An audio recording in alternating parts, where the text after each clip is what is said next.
रामधारी गुप्ता, उच्च गति अभ्यास, खंड 1, प्रतिलेखन संख्या 9-10, स्पीड 100 शब्द प्रति मिनट। Ready, start. सभापति महोदय, ये शब्द मेरे नहीं हैं, बल्कि राष्ट्रपिता के हैं। जो लोग आज सरकार में बैठे हुए हैं, क्या वे अपने दिल में सोचेंगे कि यह देशद्रोह शब्द बालकों को अंग्रेजी पढ़ाने के लिए राष्ट्रपिता का कहा हुआ है? आज 54 वर्ष देश को स्वतंत्र हुए हो गए हैं, लेकिन राष्ट्रपिता की इस बात पर आज तक ध्यान नहीं दिया गया है। अंग्रेजी भाषा को पढ़ाना क्यों बंद नहीं किया गया और उसको दैनिक कार्यों में क्यों प्रयोग में लाया जाता है? मैं इस बात को कई बार इस सदन में कह चुका हूँ और मैंने इस विधान परिषद की नियमावली में 1 वर्ष पहले एक संशोधन भी रखा था, लेकिन मेरा दुर्भाग्य है कि वह संशोधन वर्ष भर से इस सदन में प्रस्तुत नहीं हो सका। मेरी अपनी राय है कि कम से कम दैनिक कार्यों के लिए यदि सरकार अंग्रेजी भाषा पर बंधन लगा दे तो बहुत अच्छा हो, और जो यह अनुशासनहीनता है वह भी समाप्त हो जाए। सभापति महोदय, जैसा कि मेरे मित्र ने कहा, लड़कों के माता पिता अंग्रेजी का प्रयोग करते हैं और उनके शिक्षक भी उसका प्रयोग करते हैं। फिर बालकों पर उसका प्रभाव क्यों नहीं पड़ेगा? मैं उनसे सहमत हूँ कि बालकों में नकल करने की आदत होती है। जैसा वे अपने बड़ों को करते देखते हैं, वैसा ही वे करते हैं। अगर हम कोई बुरा काम करेंगे तो उसका प्रभाव बालकों पर अवश्य पड़ेगा। आप देखेंगे कि जिस मनोवृत्ति के माता पिता और शिक्षक होते हैं, उसी प्रकार के बालक भी होते हैं। हम दूसरों को तो परामर्श दे देते हैं, लेकिन स्वयं उस पर अनुपालन नहीं करते। इसके साथ ही साथ हमको शिक्षा प्रणाली की ओर भी ध्यान देना है। शिक्षा के जिन तरीकों को आजकल अपनाया जा रहा है, वे वास्तव में लाभकारी नहीं हैं। सरकार की ओर से इस प्रकार का आदेश होना चाहिए कि 14 वर्ष तक बालकों को अपनी मातृभाषा में ही शिक्षा दी जाएगी और दैनिक कार्यों में भी अंग्रेजी का प्रयोग नहीं होगा। इस प्रस्ताव में अनेक महत्वपूर्ण बातों की ओर ध्यान दिलाया गया है।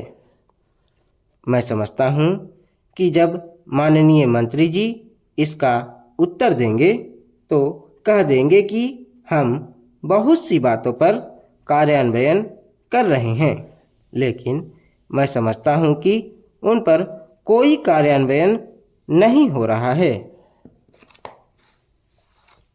सभापति महोदय, आज हमारे देश में जो ऊपर से लेकर नीचे तक शिक्षा दी जा रही है, उसमें व्यवस्था ही एक कारण है जिसकी वजह से शिक्षा का स्तर गिरता जा रहा है। मेरा अपना विचार है कि जो शिक्षा प्रणाली है और जिस रूप में शिक्षा दी जा रही है, वही अनुशासनहीनता का भी कारण है। अपने देश और प्रदेश में हर एक की अपनी अपनी भाषा है और वह बालक जो इस देश में पैदा हुआ है, जो अपनी मातृभाषा की गोद में पला है, उसको यदि अपनी मातृभाषा में ही शिक्षा दी जाए तो मेरा विचार है कि शिक्षा का स्तर ठीक हो सकता है। जो सबसे बड़ी भूल और कमी सरकार के द्वारा दी जाने वाली शिक्षा के संबंध में हो रही है वह यह है कि बालक की मातृभाषा में शिक्षा ना देकर उसको उस भाषा में शिक्षा देने की व्यवस्था की गई है जो हमारे देश या प्रदेश की भाषा कभी रही ही नहीं। मेरा अभिप्राय विदेशी भाषा अंग्रेजी से है। मैं यह मानकर चलता हूँ कि जब से यह भाषा इस देश में आई है, चाहे वह किसी कारण से आई हो, इसे आप भी और इस माननीय सदन के सदस्य भी जानते हैं कि उससे बुरे परिणाम ही निकले हैं। कोई भलाई नहीं हुई है। इस देश को जो हानि हुई है वह किसी से छिपी नहीं है। हम देख रहे हैं कि हमारे यहाँ जितना फैशन बढ़ रहा है और जितनी वेशभूषा बिगड़ रही है वह सब अंग्रेजी भाषा के ही कारण है।